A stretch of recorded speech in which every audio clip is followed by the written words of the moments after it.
حکومت پر تنقید ہو رہی ہے کہ اس نے بااثر سیکٹرز کی بڑی کمپنیز کو رعایت دے دی ہے۔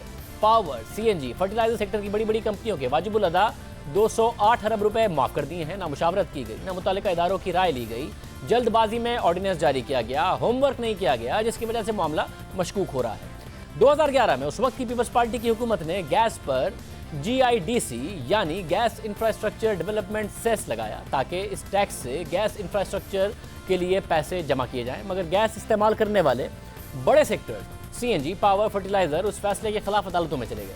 اس کے بعد یہ معاملہ عدالتوں میں چلتا رہا۔ 8 سال تک حکومت اور یہ سیکٹرز قانونی لڑائی لڑتے رہے۔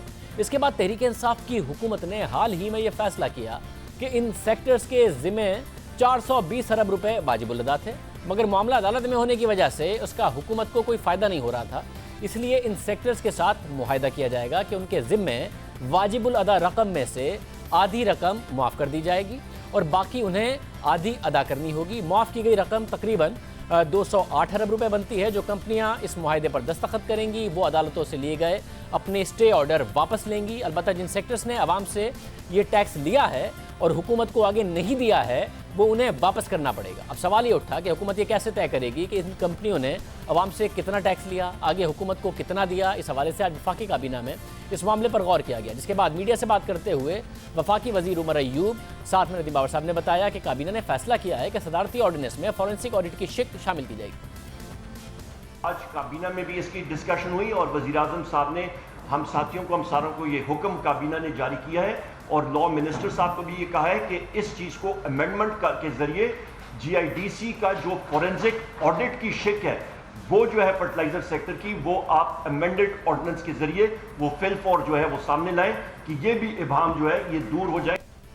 حکومت پر تنقید ہو رہی تھی، اپوزیشن جماعتیں تنقید کر رہی تھی، میڈیا سے تنقید اٹھ رہی تھی، تو اب یہ فورنسک آڈٹ کا معاملہ آج میڈیا کے سامنے رکھا گیا۔ اب سوال یہ ہے کہ فورنسک آڈٹ کا فیصلہ کر کے اسے پہلے کرانا چاہیے تھا یا پھر آرڈیننس آنا چاہیے تھا، اور پھر جب تنقید ہو تو یہ آڈٹ کا اعلان کیا گیا، یعنی کہ یہ معاملہ آرڈیننس آنے سے فورنسک آڈٹ پہلے کرانا چاہیے تھا، یہ آرڈیننس آ گیا، اس کے بعد تنقید ہوئی، اس کے بعد یہ اعلان کیا گیا۔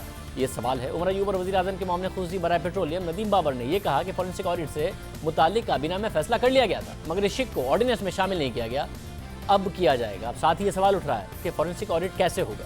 اس حوالے سے وزیر اعظم کے معاملے خصوصی ندیم بابر نے کہا کہ فورنسک آڈٹ کی ضرورت فرٹیلائزر سیکٹر کے لیے ہوگی اور حکومت یہ پتہ چلائے گی کہ ان کمپنیوں نے کسانوں سے کتنا ٹیکس لیا اور آگے حکومت کو کتنا ٹیکس دیا۔ جو ٹیکس کسانوں سے لیا وہ تو ان کمپنیوں کو واپس کرنا ہوگا، اس معاملے میں کوئی رعایت نہیں ہوگی۔ فرٹیلائزر کو ایک سیس کے تحت ان کو کہا گیا کہ گیس کی قیمت ہے بالفرض 100 روپے اور اس کے اوپر آپ نے 50 روپے سیس دے دیے۔ ان کے اس 50 روپے سیس لگنے سے ان کی کھاد کی کیا قیمت بنی اور انہوں نے کنزیومر سے کیا چارج کیا، یہ چیز وہ کچھ کہہ رہے ہیں، عام کسان کچھ کہہ رہا ہے، حکومت کہہ رہی ہے کہ ہمیں تو آپ نے اتنے پیسے جمع کرائے، تو یہ تینوں چیزوں کو ہم نے ریکنسائل کرنا ہے۔ سو ہم نے آڈٹ کے تھرو طے یہ کرنا ہے کہ اگر ہم نے ان پہ بالفرض 100 بلین روپے کا سیس لگا اس دورانیے میں، تو انہوں نے جمع کتنے کرائے، لیکن جمع تو انہوں نے حکومت میں کرائے نا، ہم نے دیکھنا ہے کہ انہوں نے کسانوں سے کتنے لیے، اور اگر انہوں نے کسانوں سے زیادہ لیے اور حکومت کو کم جمع کرائے تو وہ جو فرق ہے وہ اپنی جیب میں نہیں رکھ سکتے، وہ انہیں جمع کرانا ہے۔ لیکن اگر انہوں نے کسانوں سے لیا نہیں کچھ تو جو نہیں لیا اس کی 50% کی ہم بات کر رہے ہیں۔ اگر وہ لے چکے ہیں کسانوں سے تو وہ تو اپنی جیب میں نہیں ڈالیں گے، وہ تو ہم اجازت بھی نہیں دیں گے انہیں جیب میں ڈالنے کی۔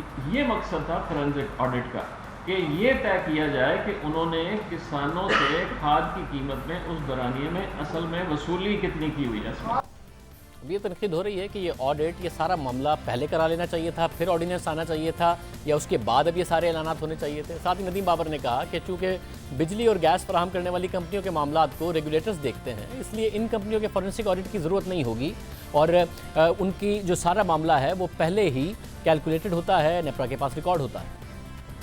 پاور کمپنیاں جو جیسی مرضی ہوں، چاہے کراچی الیکٹرک ہے، چاہے جینکو ہے، چاہے آئی پی پیز ہے، وہ صرف ایک آپ سمجھ لیں ود ہولڈنگ ایجنٹ ہے جس نے ایک طرف سے کلیکٹ کرنا ہے اور دوسری طرف جمع کرانا ہے، اور جو کلیکٹ کرنا ہے اور جو جمع کرانا ہے وہ دونوں ریگولیٹر نیپرا اور کوگرا یہ ان کے حکموں کے مطابق ہے۔ تو اس میں ہمیں اصل میں آڈٹ کرنے کی بھی ضرورت نہیں ہے، کیونکہ 2 ریگولیٹرز نے ان کے نمبرز نکالے ہوئے ہیں۔ اب حکومت کا کہنا ہے کہ وہ جی آئی ڈی سی کے مسئلے کا حل چاہتے ہیں تاکہ عوام کو ریلیف ملے۔ جی آئی ڈی سی کا معاملہ عدالت میں ہونے کی وجہ سے 15 ارب روپے اکٹھا ہو رہا ہے۔ اگر یہ معاملہ حل ہو جاتا ہے تو حکومت کو 47 ارب روپے ملیں گے۔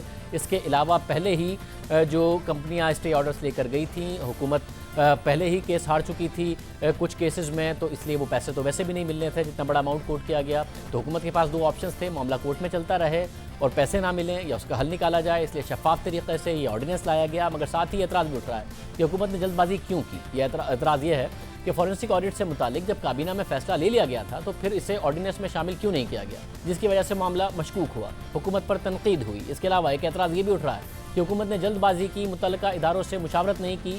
ایئرمائی نیوز کے پروگرام میں میزبان کاشف عباسی سے بات کرتے ہوئے تحریک انصاف کے رہنما اندیب عباس نے اعتراف کیا کہ مشاورت نہیں کی۔ اب سوال یہ اٹھتا ہے کہ اگر حکومت اس معاملے کو شفاف رکھنا چاہتی ہے تو پھر جلد بازی کیوں کی جا رہی ہے؟ ساتھ یہ سوال بھی اٹھ رہا ہے کہ فرٹیلائزر سیکٹر کا آڈٹ آسان نہیں ہوگا۔